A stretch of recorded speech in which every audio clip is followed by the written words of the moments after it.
سپہر کے 3 بجے ہیں۔ السلام علیکم، یہ ریڈیو پاکستان ہے۔ سمرہ یوسف سے خبریں سنیے۔ اہم خبروں کا خلاصہ۔ وزیر اعظم نے اسرائیل کی مسلسل اشتعال انگیزیوں کے تناظر میں مسلم امہ کے درمیان اتحاد کی اہمیت پر زور دیا ہے۔ نائب وزیر اعظم نے کہا ہے کہ پاکستان اپنی علاقائی سالمیت کی کسی بھی خلاف ورزی کو برداشت نہیں کرے گا اور اس میں ملوث ملک کی حیثیت سے قطع نظر اسے منہ توڑ جواب دیا جائے گا۔ وزیر اطلاعات و نشریات نے کہا ہے کہ پاکستان خطے میں امن کے قیام اور اس کی حمایت میں اپنا کردار ادا کرتا رہے گا۔ نیشنل ڈیزاسٹر مینجمنٹ اتھارٹی نے پنجاب کے سیلاب سے متاثرہ علاقوں کے لیے مزید امدادی سامان روانہ کر دیا ہے۔ اوزون کی تہہ کے تحفظ کا عالمی دن آج منایا جا رہا ہے۔ اور T20 ایشیا کپ کا 9واں میچ آج ابوظہبی میں بنگلہ دیش اور افغانستان کے درمیان کھیلا جائے گا۔ اور اب خبروں کی تفصیل۔ وزیر اعظم شہباز شریف نے اسرائیلی اشتعال انگیزیوں کے پیش نظر امت مسلمہ کے درمیان اتحاد کی اہمیت پر زور دیا ہے۔ دوحہ میں عرب ہنگامی اسلامی سربراہی اجلاس کے موقع پر قطر کے امیر شیخ تمیم بن حمد الثانی سے ملاقات کے دوران انہوں نے اس بات پر زور دیا کہ مشرق وسطیٰ میں اسرائیل کی جارحیت کو فوری طور پر روکا جانا چاہیے۔ وزیر اعظم نے دوحہ میں رہائشی علاقے پر اسرائیلی حملے پر پاکستان کی جانب سے شدید مذمت کا اعادہ کیا، جس میں قیمتی جانیں ضائع ہوئیں اور متعدد افراد زخمی ہوئے۔ اس نازک وقت میں قطر کے ساتھ پاکستان کی ہر طرح کی حمایت اور یکجہتی کا اعادہ کرتے ہوئے وزیر اعظم نے اسرائیل کے حملے کو قطر کی خود مختاری اور علاقائی سالمیت کی کھلی خلاف ورزی کے ساتھ ساتھ بین الاقوامی قانون کی سنگین خلاف ورزی قرار دیا۔ شہباز شریف نے اس بات پر زور دیا کہ پاکستان اور قطر کے برادرانہ تعلقات تاریخی، دیرینہ اور پائیدار ہیں اور آنے والے دنوں میں یہ مزید مضبوط ہوں گے۔ قطر کے امیر نے ہنگامی عرب اسلامی سربراہی اجلاس میں وزیر اعظم کی شرکت اور اس کی مشکل وقت میں قطر کے ساتھ اظہار یکجہتی کے لیے ان کے دوحہ کے دورے کو سراہا۔ دونوں رہنماؤں نے خطے کی ابھرتی ہوئی صورتحال کے پیش نظر قریبی رابطے میں رہنے پر اتفاق کیا۔ وزیر اعظم محمد شہباز شریف سے عرب اسلامی ہنگامی سربراہی اجلاس کے موقع پر دوحہ میں ایرانی صدر ڈاکٹر مسعود پزشکیان نے ملاقات کی۔ ملاقات کے دوران وزیر اعظم نے قطر کے خلاف اسرائیلی جارحیت پر پاکستان کی شدید مذمت کا اعادہ کیا۔ دونوں رہنماؤں نے قطر کے لیے اپنی یکجہتی اور حمایت کا اظہار کیا اور اسرائیلی جارحیت کے مقابلے میں امت کی صفوں میں اتحاد کی ضرورت پر زور دیا۔ وزیر اعظم نے کہا کہ دوحہ عرب اسلامی سربراہی اجلاس کے ذریعے مسلم ممالک کی جانب سے ایک مضبوط اور متفقہ پیغام دیا گیا ہے کہ اسرائیل کی جارحیت مزید برداشت نہیں کی جائے گی۔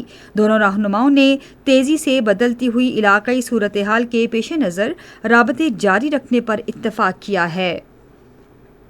نائب وزیر اعظم اسحاق ڈار نے کہا ہے کہ پاکستان اپنی علاقائی سالمیت کی کسی بھی خلاف ورزی کو برداشت نہیں کرے گا اور اس میں ملوث ملک کی حیثیت سے قطع نظر اسے منہ توڑ جواب دیا جائے گا۔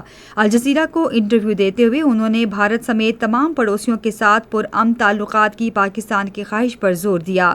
انہوں نے نشاندہی کی کہ پاکستان کے اندر دہشت گرد حملوں میں غیر ملکی قوت کے ملوث ہونے کے مصدقہ شواہد موجود ہیں، جو کہ ناقابل قبول ہے۔ انہوں نے دہشت گردی کے خاتمے کے لیے پاکستان کے عزم کا اعادہ کرتے ہوئے ملک کو اس کا سب سے بڑا شکار قرار دیا۔ قطر کے خلاف اسرائیلی جارحیت کو غیر ضروری قرار دیتے ہوئے نائب وزیر اعظم نے کہا کہ یہ بدقسمتی کی بات ہے کہ بین الاقوامی قانون، عالمی انسانی قوانین سمیت OIC اور اقوام متحدہ کی سلامتی کونسل کی قراردادوں کا ایک ملک پر کوئی اثر نہیں ہوتا۔ انہوں نے غزہ میں فوری غیر مشروط جنگ بندی اور فلسطینیوں کو انسانی امداد کی بلا روک ٹوک ترسیل پر بھی زور دیا۔ اقوام متحدہ کی انسانی حقوق کونسل کے آج ہونے والے ہنگامی اجلاس میں قطر کے خلاف اسرائیلی جارحیت کے معاملے پر غور کیا جائے گا۔ یہ اجلاس 2 باضابطہ درخواستیں موصول ہونے کے بعد بلایا گیا ہے، جس میں سے ایک درخواست پاکستان نے اسلامی تعاون تنظیم اور دوسری درخواست کویت نے خلیج تعاون کونسل کی طرف سے دی تھی۔ وزیر اطلاعات و نشریات عطاء اللہ تارڑ نے کہا ہے کہ پاکستان خطے میں امن کے قیام اور اس کی حمایت میں اپنا کردار ادا کرتا رہے گا۔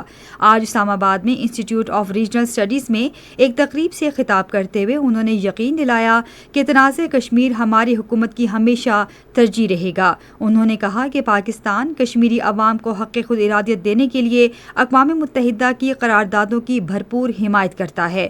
انہوں نے کہا کہ بھارت کے ساتھ 4 روزہ جنگ کو پاکستان کی فتح کے طور پر ہمیشہ یاد رکھا جائے گا، جب اس نے اپنی فوجی برتری ثابت کرتے ہوئے 6 بھارتی لڑاکا طیاروں کو مار گرایا۔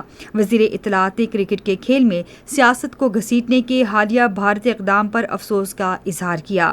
انہوں نے کہا کہ اخلاقی طور پر دیوالیہ اور تہذیب سے عاری قوم عسکری میدان میں شکست کے بعد ہمیشہ کھیل کے میدان میں اس طرح کے اوچھے ہتھ کنڈوں کا سہارا لیتی ہے۔ مالدیپ کی عوامی مجلس کا پارلیمانی وفد اسپیکر عوامی مجلس عبدالرحیم عبداللہ کی قیادت میں 5 روزہ سرکاری دورے پر آج پاکستان پہنچ رہا ہے۔ مالدیپ کا پارلیمانی وفد اسپیکر قومی اسمبلی سردار ایاز صادق کی خصوصی دعوت پر پاکستان کا دورہ کر رہا ہے۔ یہ دورہ دونوں برادر ممالک کے مابین دیرینہ پارلیمانی اور سیاسی تعلقات کو مزید مستحکم بنانے کی جانب ایک اہم قدم ہے۔ دورہ پاکستان کے دوران وفد اسپیکر قومی اسمبلی سردار ایاز صادق اور ملک کی سیاسی قیادت سے ملاقاتیں کرے گا۔ اس کے علاوہ وفد پاکستان مالدیپ پارلیمانی دوستی گروپ اور ارکان پارلیمنٹ سے بھی ملاقاتیں کرے گا۔ وفد اسلام آباد میں تاریخی اور ثقافتی مقامات کا بھی دورہ کرے گا۔ بلوچستان کے ضلع کیش میں سیکورٹی فورسز کی گاڑی پر بارودی سرنگ کے ذریعے حملے میں کیپٹن سمیت 5 جوان شہید ہو گئے ہیں۔ فوج کے شعبہ تعلقات عامہ کے مطابق شہداء میں کیپٹن وقار احمد، نائک عصمت اللہ، لانس نائک جنید احمد، لانس نائک خان محمد اور سپاہی محمد ظہور شامل ہیں۔ دہشت گردوں کے خاتمے کے لیے جوابی کارروائی کے دوران بھارتی حمایت یافتہ فتنہ الہندوستان کے 5 دہشت گرد مارے گئے۔ علاقے میں بھارتی حمایت یافتہ دہشت گردوں کے خاتمے کے لیے گرد و نواح میں فورسز کی کارروائی جاری ہے۔ یہ خبریں آپ ریڈیو پاکستان سے سن رہے ہیں۔ نیشنل ڈیزاسٹر مینجمنٹ اتھارٹی نے پنجاب کے سیلاب متاثرہ علاقوں کے لیے مزید امدادی سامان روانہ کر دیا ہے۔ NDMA کی جانب سے provincial disaster management authority Punjab کو مظفر گڑھ کے سیلاب متاثرین کے لیے مزید 5000 خیمے فراہم کیے گئے ہیں۔ اب تک پنجاب کو فراہم کیے گئے 2215 ٹن امدادی سامان میں کمبل، 3500 خیمے، مچھردانیاں، پانی کے فلٹریشن پلانٹ، رضائیاں، فولڈنگ بیڈ اور پانی کے کین سمیت 17 کشتیاں شامل ہیں۔ وزیر اعلیٰ پنجاب مریم نواز شریف کی ہدایت پر علی پور کے سیلاب سے متاثرہ علاقوں میں راشن، خیمے، پینے کا پانی بھجوا دیا گیا ہے۔ پنجاب کابینہ کے ارکان امدادی سامان کی تقسیم کے لیے بیت نوروالا، کوٹلہ آگر، کنڈرال، بیت بورارا، لاتی اور بیت ملا کا دورہ کریں گے۔ امدادی سامان ریسکیو 1122 کی کشتیوں پر رات گئے اور آج صبح روانہ کیا گیا۔ سینئر وزیر پنجاب مریم اورنگزیب اور صوبائی وزیر صحت خواجہ سلمان رفیق علاقے میں امدادی سرگرمیوں کی نگرانی کر رہے ہیں۔ سندھ کے محکمہ ٹرانسپورٹ نے کمرشل گاڑیوں کے لیے روٹ پرمٹ کے اجراء اور رجسٹریشن کے لیے باضابطہ طور پر ایک آن لائن پورٹل کا آغاز کیا ہے۔ نئے نظام کے تحت روٹ پرمٹ اور سرٹیفکیٹ جاری کرنے کا پورا عمل اب آن لائن کیا جائے گا۔ سندھ کے سینئر وزیر شرجیل انعام میمن نے کہا کہ اس ڈیجیٹلائزیشن سسٹم سے شفافیت کو فروغ ملنے کے علاوہ غیر استعمال شدہ اجازت ناموں کو منسوخ کیا جا سکے گا اور محکمے کی آمدنی میں بھی نمایاں اضافہ ہوگا۔ غزہ پر اسرائیل کے تازہ فضائی حملوں میں مزید 41 فلسطینی شہید ہو گئے ہیں۔ ادھر اسرائیلی فوجیوں نے غزہ میں شمالی شہری مرکز پر قبضے کے لیے اپنی زمینی کارروائیاں شروع کر دی ہیں۔ اکتوبر 2023 سے غزہ پر جاری اسرائیلی جارحیت سے شہید فلسطینیوں کی تعداد 64,871 تک پہنچ گئی ہے، جبکہ 1,64,610 افراد زخمی ہو چکے ہیں۔ اوزون کی تہہ کے تحفظ کا عالمی دن آج منایا جا رہا ہے۔ اس سال اس دن کا موضوع ہے سائنس سے عالمی لاہ عمل تک اور حیات کے لیے اوزون۔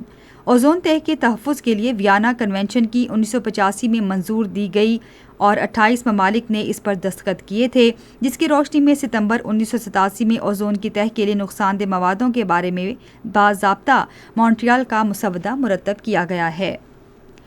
عالمی یوم اوزون کے موقع پر اپنے پیغام میں وزیر اعلیٰ پنجاب مریم نواز نے کہا کہ اوزون کی تہہ کا تحفظ صرف حکومت کی نہیں بلکہ ہر شہری کی مشترکہ ذمہ داری ہے۔ انہوں نے کہا کہ پنجاب تیزی سے ماحول دوست توانائی سمیت شمسی توانائی پر منتقلی اور دیگر ماحول دوست منصوبوں کی جانب بڑھ رہا ہے۔ T20 ایشیا کپ کا نواں میچ آج ابوظہبی میں بنگلہ دیش اور افغانستان کے درمیان کھیلا جائے گا۔ میچ شام 7:30 بجے شروع ہوگا۔ اور اب موسم۔ محکمہ موسمیات کی پیشگوئی کے مطابق آئندہ 12 گھنٹوں کے دوران ملک کے بیشتر حصوں میں موسم گرم اور خشک رہنے کا امکان ہے، تاہم خیبر پختونخوا، بالائی پنجاب، اسلام آباد اور گلگت بلتستان میں دوپہر اور شام کے اوقات میں مطلع جزوی طور پر ابر آلود رہنے اور گرج چمک کے ساتھ بارش کا امکان ہے۔ اس دوران کہیں کہیں تیز بارش بھی متوقع ہے۔ آج ریکارڈ کیا گیا بعض شہروں کا زیادہ سے زیادہ درجہ حرارت: Islamabad 34 degree centigrade, Lahore 37، Karachi 29، Peshawar 33، Quetta 28، Gilgit 35، Murree 24، Muzaffarabad 32، جبکہ سری نگر 26، جموں 30 اور لیہ 16 ڈگری سینٹی گریڈ۔ آخر میں اہم خبروں کا خلاصہ ایک بار پھر سن لیجیے۔ وزیر اعظم نے اسرائیل کی مسلسل اشتعال انگیزیوں کے تناظر میں مسلم امہ کے درمیان اتحاد کی اہمیت پر زور دیا ہے۔ نائب وزیر اعظم نے کہا ہے کہ پاکستان اپنی علاقائی سالمیت کی کسی بھی خلاف ورزی کو برداشت نہیں کرے گا اور اس میں ملوث ملک کی حیثیت سے قطع نظر اسے منہ توڑ جواب دیا جائے گا۔ وزیر اطلاعات و نشریات نے کہا ہے کہ پاکستان خطے میں امن کے قیام اور اس کی حمایت میں اپنا کردار ادا کرتا رہے گا۔ اسی کے ساتھ خبریں ختم ہوئی۔ مزید خبروں تجزیوں کے لیے آئیے ہماری ویب سائٹ radio.gov.pk پر اور فیس بک کے link radio Pakistan news official پر براہ راست ویڈیو اسٹریمنگ بھی ملاحظہ کیجیے۔